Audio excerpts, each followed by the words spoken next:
2 spoon போதும். Lion date syrup. இதுல iron, fibre, vitamins, நோய் எதிர்ப்பு சக்தி அதிகமா இருக்கு. Lion date syrup. இனிமே கண்ணை மூடிட்டு கடலை எண்ணெய் வாங்கலாம். ஏன்னா மந்த்ரா கடலை எண்ணெய் இதயத்தின் தயாரிப்பு. வறுக்க, பொரிக்க, ஏன் எல்லா சமையலுக்கும் மந்த்ரா தான். மந்த்ரா கடலை எண்ணெய், அபார ருசி, ஆரோக்கியமான உடல் நலம். தமிழக அரசியல் களம் சூடுபிடிக்க ஆரம்பித்து விட்டது.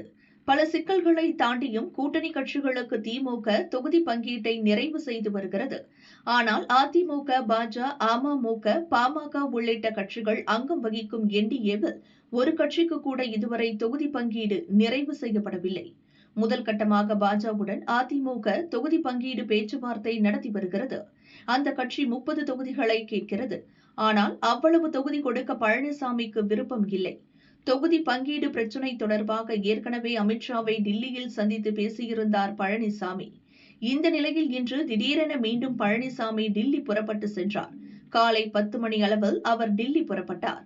தொகுதி பங்கீடு தொடர்பாக மீண்டும் அமித்ஷாவுடன் பேச இருக்கிறார். பாஜக இறங்கி வர வேண்டும் என்று பழனிசாமி வலியுறுத்துவார் என்று தெரிகிறது. முன்னதாக பாஜக மேலிட பொறுப்பாளர் பியூஷ் கோயல் தான் இன்று டில்லியிலிருந்து சென்னை வருவதாக இருந்தது. பழனிசாமியுடன் அவர் ஆலோசனை நடத்த இருந்தார்.